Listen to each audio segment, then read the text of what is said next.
Thanks, Chris. And we're less than a month away from FEMA's 90-day deadline for debris pickup. After the 90-day window, our local governments could be responsible for a portion of the cleanup costs. The latest numbers for debris are mind-boggling as well. Columbia County says they've picked up more than 1.4 million cubic yards of debris. That's about 420 Olympic-sized swimming pools. Richmond County has picked up more than 1.8 million cubic yards, totaling about 567 pools. And Aiken County has picked up more than 47,000 cubic yards, which is about 14 pools.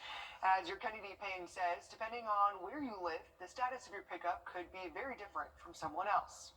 When it comes to debris, the trucks are nonstop here. There's two sides to every story. Once they actually made the area worse. The other time they picked up one or two houses and haven't been back since. Michael Pride lives in Columbia County, and he says safety is his main concern. Almost sometimes dangerous going through the neighborhoods now because it's taking so long to clean up. Which is why he's hoping he sees more progress soon. But when they come and show up and then leave and never come back, it's like false hope.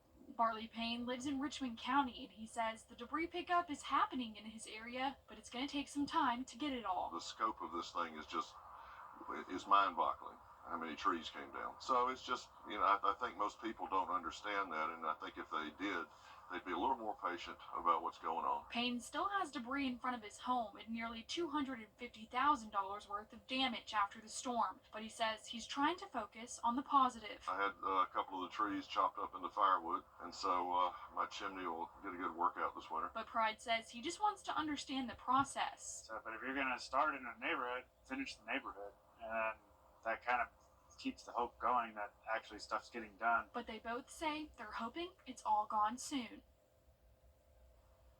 Aiken, Columbia, and Richmond counties say they don't have a schedule for debris pickup, but if your home is skipped, it may depend on how heavy your debris is. Sometimes they need different equipment to pick up heavier debris. This past week, Augusta Commissioner Sean Franham posted online that there will be 2 Helene Recovery Town Hall meetings this month.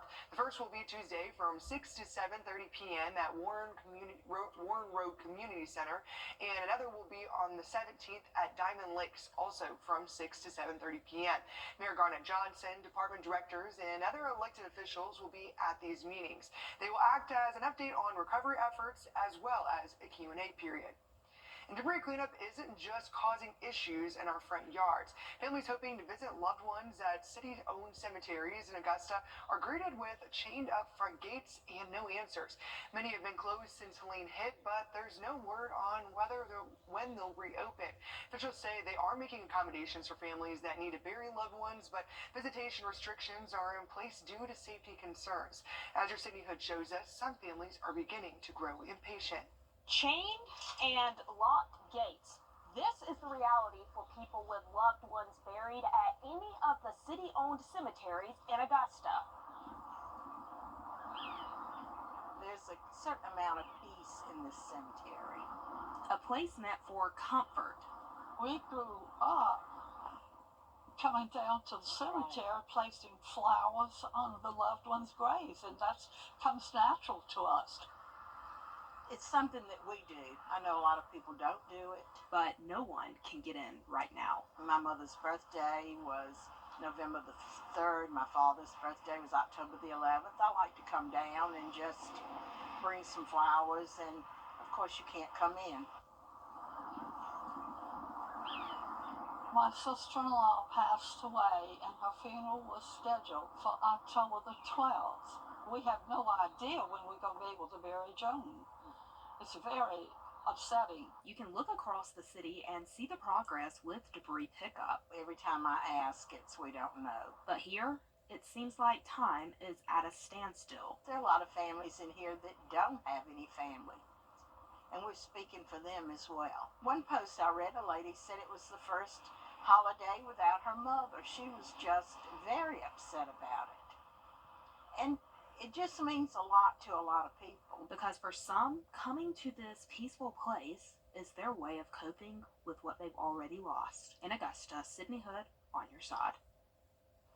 Officials say they will be getting to work on parks and cemeteries soon, and they have made provisions for burials, but their focus is completing first passes in neighborhoods and hard-affected areas.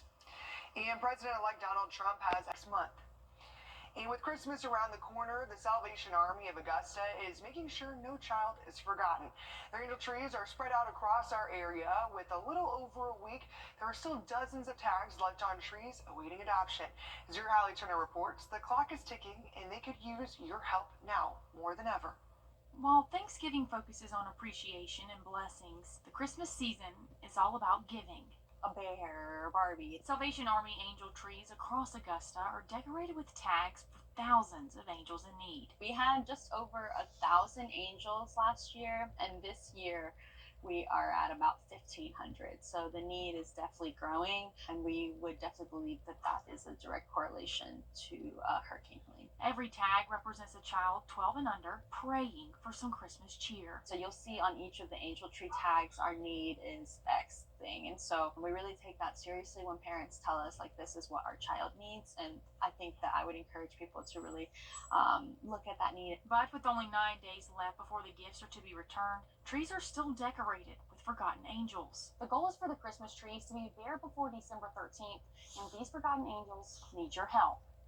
Grab a tag, take it to the cashier, follow the directions on the back, and bless someone this Christmas season. Can adopt an angel here at the North Augusta store, at our Riverwatch store, at the Croc Center, and then we also have a tree at the Augusta Mall. And the Salvation Army is calling on you this holiday season to make a difference for someone else on Christmas Day. It is super heartwarming to see all of the families come and we're giving them their gifts. It's almost like a sigh of relief for a lot of these parents who are like, I don't know what I'm going to do for Christmas. In Augusta, Hallie Turner on your side. Like Hallie said, the gifts are due back by the 13th. Every child's need is listed right there on the card to make it easy for you. Even if you can't adopt a child this season, Salvation Army says they are accepting winter coats and toiletries. It was a cold morning out there on Saturday. The official low yesterday, 21. The high rebounded nicely to 56. Still well below the average high of 63, but we'll be closer to that 63 on Sunday. But we do have some rain on the way for the work week ahead. We'll take a look at your forecast coming up. It's Christmas time again in Carolina Pottery. Whether you're decking the halls with twinkling lights, shiny ornaments, or the perfect wreath, Carolina Pottery has everything you need to make the holidays magical. Visit us in store or shop online today. It takes a rebel. 8 o'clock in the morning on Monday, a few showers possible. So late night tonight could be a few sprinkles. At midday tomorrow, cloudy skies, temperatures there in the 50s and 60s. Here you see later in the day, that'll be your better chance of rain. Second wave of rain comes in here on Tuesday night into Wednesday, and we'll talk more about that, plus some colder weather headed our way toward the end of the week. On your sideline. I wanted this one bad. You know, like a lot of these guys been to the SEC championship, the national championship. I've never experienced something like this. I told them about the bowl game we went to in Vegas, and they was looking at me crazy. So I was just like, man, I want this one bad. For the first time in his collegiate career, Trevor Etienne is headed to the college football playoff. The Dogs are SEC champions. Yes, they are. Alyssa Lyons alongside Joe Dory. Trevor Etienne this week went from questionable to negative yards to start his stat sheet against Texas to that game-winning TD. Yeah, it wasn't always easy for number one. The first half a little tough for Trevor Etienne, but the Florida transfer is the hero in this one, scoring the game-winning touchdown in overtime, giving the Georgia Bulldogs some much-deserved time off. The second conference title in 3 years for the Georgia Bulldogs, and it didn't come without challenges. Carson Beck was not expected to return after a hand injury sidelined the starter seconds before halftime.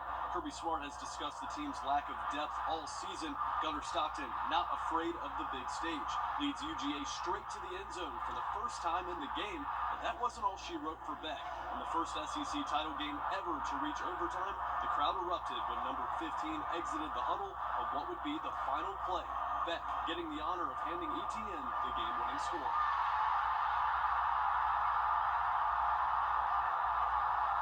I don't know if y'all hear it, but I hear people doubt us all the time. So if you count us out, that's on you. But we always count ourselves in. Georgia's offense registered just 54 total yards in the first half. By game's end, they hit the 277 mark. The defense was the real star of the show. They wanted a ticket to the Ewers matinee. 6 sacks by 5 different dogs, holding the Longhorns to a field goal in the game's final moments. We just executing, and execution needs to be.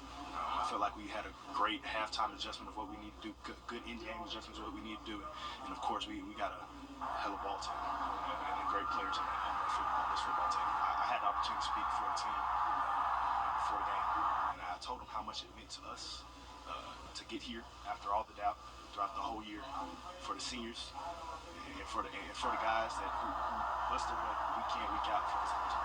So what's next for the Dogs? They get an automatic bid to the college football playoff, and they get a first-round bye as the SEC champions. Yeah, it's going to be up to that selection committee to tell us where the Dogs are going to be playing and who their opponent could be, but we know right now they could be playing right back here at Mercedes-Benz Stadium for the second round of the playoffs. It's going to be interesting to see where they end up. Which is essentially just another home game for the Dogs. Reporting in Mercedes-Benz Stadium, Alyssa Lyons, Joe Dory on your side.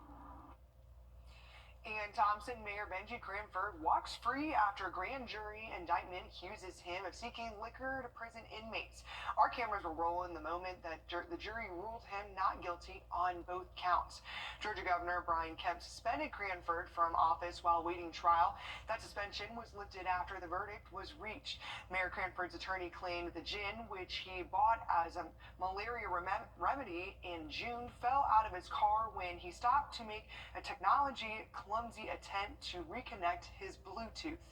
Jurors reached a verdict around 4 p.m. The verdict cleared him of both counts after testimony of the final prosecution witnesses and after jurors heard from him, the mayor himself. Cranford was indicted by a grand jury and arrested in August by GBI officers who led him away from the city offices in handcuffs.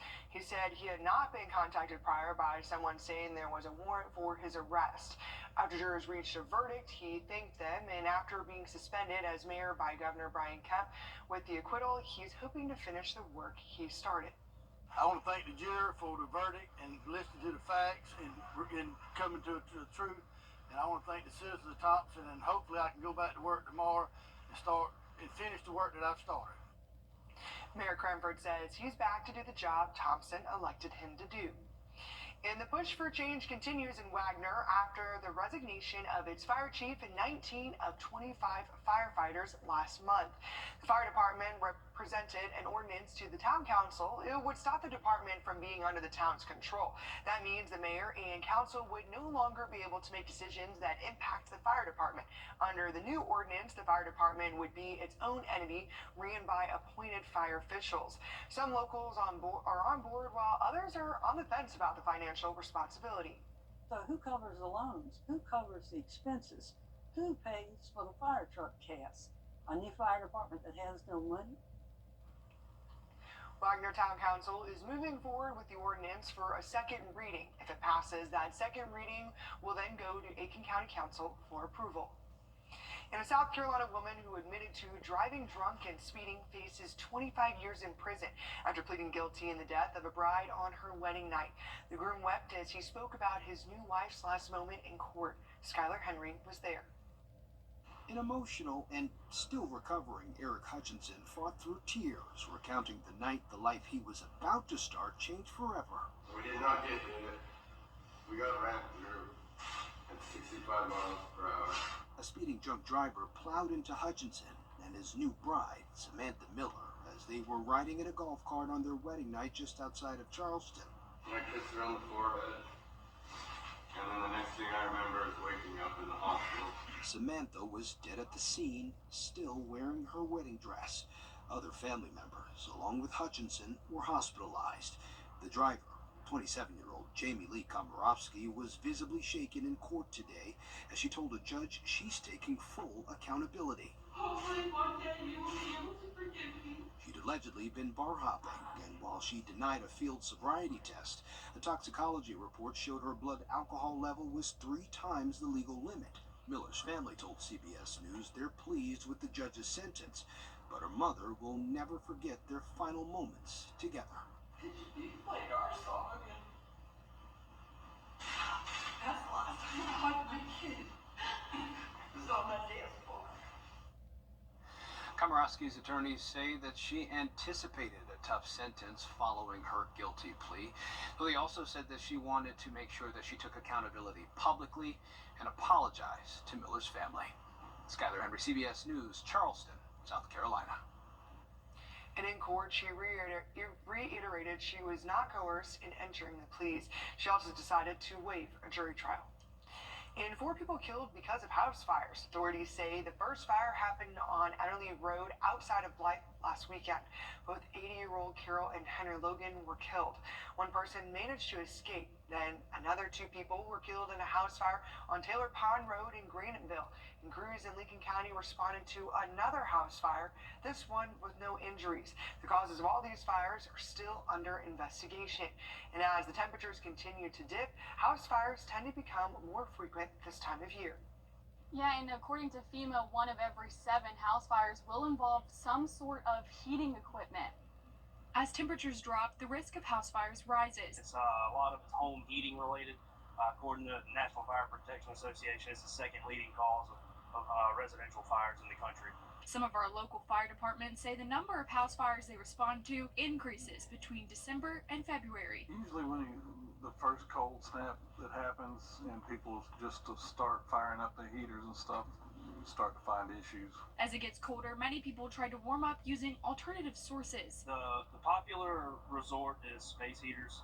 There's a safe way to use a space heater, and that's by leaving it on a level surface, plugging it directly into a grounded outlet, not using extension cords, keeping it at least 3 feet away from any kind of combustible surface. But it's not just space heaters that can be dangerous. Before you use your fireplace, make sure that you have it inspected, make sure that the chimney's clear, nothing's obstructing it. Chimney fires are very common. They ask you to never leave heating sources unattended, and with Christmas right around the corner, officials are also asking you to stay safe during the holidays. Decorations, lights, make sure there's no frays in the wire, make sure if you have a live Christmas tree that it stays watered. Christmas trees, when they dry out, they burn extremely fast, and when you wrap lights around it, and if there's an electrical short in those lights, it'll be on fire in no time. Officials say the risk of falling victim to a fire is highest when you're asleep. We've had several fire deaths in the CSRA in the past weeks or so. Smoke detectors are the cheapest insurance policy you can buy. And the firefighters I spoke with recommend getting your chimney inspected once a year to make sure there isn't any debris buildup in there, because that can catch fire. And if you are in need of smoke detectors, the American Red Cross will install them for no cost. You can call 1-800-RED-CROSS. And the Georgia Department of Human Services buckling down on food stamp security. New feature allows EBT card holders to easily lock and unlock their cards between purchases. Users can access locking feature through the Connect EBT website or the app. DHS says Georgia is one of the 14 states to offer the new app and one of several to include the card locking feature. And if you don't know what to do for repairs to your home after Hurricane Helene, FEMA is offering tips to make sure your home is stronger and safer. FEMA mitigation specialists will be at the Home Depot on Bobby Jones Expressway until Friday from 8 a.m. to 6 p.m. answering questions and to offer home improvement tips to prevent and reduce damage for rebuilding hazard-resistant homes. A cold morning this morning, not as cold as yesterday though. Low temperatures so far this morning, 29 in Augusta, but most of the area right around that freezing mark. So far 31 for the low in Thompson, 36 a little milder there in Swainsboro. Big warm up is on the way for the next couple of days, but it does come with some rain attached. We'll take a look at your work week forecast when we come back. It's up to 60% off and on throughout the day on Monday. Highs in the mid-60s. A very wet day Tuesday into early Wednesday. And then clearing but breezy and very cold by Thursday and Friday. Thanks, Chris. Well, when you head to your favorite restaurant, you trust the food is safe and the kitchen is clean. Every Thursday, your Ashley Campbell gives you the highest and lowest health scores in Columbia, Richmond, and Aiken counties in this week's restaurant report. Restaurant report card is back this week, and some of the violations inspectors found were grease buildup and expired food. Let's go ahead and take a look. It's It's an 86 for Arby's on Slate Blue Bend Road in Graniteville. Violations include improper hand washing, grease buildup, and an open back door. Bonefish Grill on Washington Road in Augusta scored an 87. Inspectors found expired food, cracked tiles, and wet dishes that were improperly drying. Starbucks Coffee on Slate Blue Bend in Graniteville received a 90 for improper hand washing and no hand washing sign. Now, we do have a lot of perfect scores this week. Those are Sonic Drive-In on Wrightsboro Road in Grovetown, Zaxby's on Columbia Road in Martinez, Mott's Pit Cooked Barbecue on Columbia Road in Martinez, Amashia Korean Barbecue on Columbia Road in Martinez, McDonald's on Furys Ferry Road in Martinez, Wood Creamery on Furys Ferry Road in Martinez, Dudley's Smoking Q on Olive Road in Augusta, Rude Boy Deli on Lumpkin Road in Augusta, Oak on Northleg Road in Augusta, and JJ Wings and Seafood on Deansbridge Road in Augusta. This week's scores are for November the 18th through the 22nd, and they're based on the day the health inspector went to that particular restaurant. Should be a nice day at the lake. Certainly a lot warmer by the afternoon than it has been the past couple of days. Winds have shifted to the west-southwest at 5 to 10. Water temperature holding there at 57. There's a good bit of rain on the way for the week ahead. We'll talk more about that and have a look at your travel forecast when we come back. A message from the Sonic Department.